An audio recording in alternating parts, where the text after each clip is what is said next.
Hello. I want to draw your attention to something which most people would want to call simple or common knowledge. It may be common to some people, but it's not common to most of us. And this is the issue of what is development to you?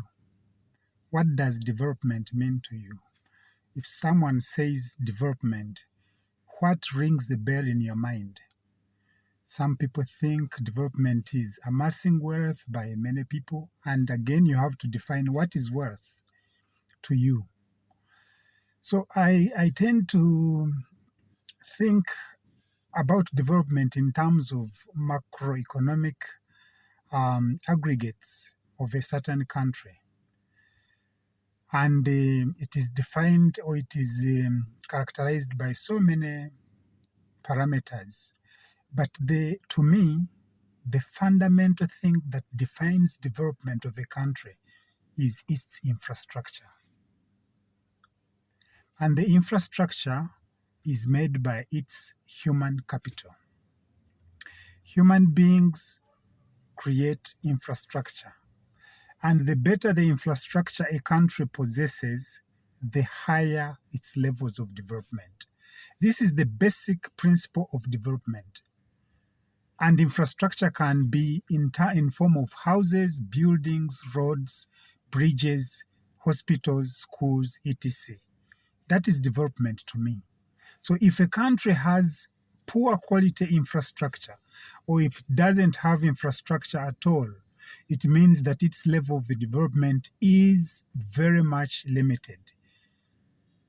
So unless we develop, unless we commit a lot of our time and energies towards developing infrastructure in the country, then we are going to be moving around in circles. So my fundamental question I always pose is, to our leaders especially, why should we commit resources to areas that are not going to cause direct development to our country? Development, if you go to mathematically, development equals infrastructure, and not any level of infrastructure, but quality infrastructure. If we are not committing resources for developing skills, but also actually doing the real infrastructure, then we are hitting a wrong target. And so why am I raising this?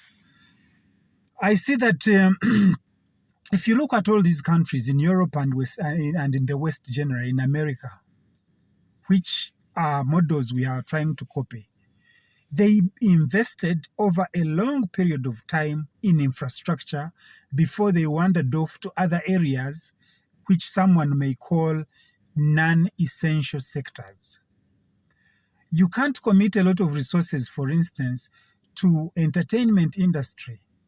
You cannot commit a lot of resources to other industries. For instance, even I hear about ICT and others. All these can only come in as a luxury. When people have where to live, when people move in a better way, when people have access to facilities for education, for health, then you would achieve development in a much faster and better way. So the government needs to put in a lot of resources towards creating as much infrastructure as possible. And the infrastructure ought to be done by none other than the local people. The local content is very important. If we had money, maybe we would go the Arab way, where we would hire some people, some foreigners, to come and build our infrastructure. But unfortunately, this is unsustainable. With our little resources, we must ensure that as many projects as possible are carried out by Ugandans themselves. There we will be building their capacity, and there we shall be retaining the much needed capital within the boundaries of our country. It's very, very critical that we have money committed for the development of skills by Ugandans, so that we can have Ugandans building many roads, Ugandans building buildings or infrastructure, high-rise buildings and others. Uganda is building schools and hospitals. There, we shall not be crying that there is capital flight, there's issues of Ugandans not having money and we don't have jobs. Money that stays in the economy revolves around to create even many more jobs than we have today. Development is easy to achieve, but it is much harder to figure out, especially when you are dealing with so many people who conceive development in very different and varied ways. The biggest problem that we have is that most of us have never thought about what exactly is development to us. What is development to you?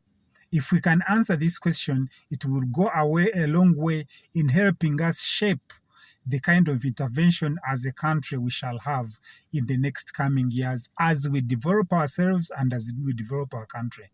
Thank you so much for listening, and hope to see you next time.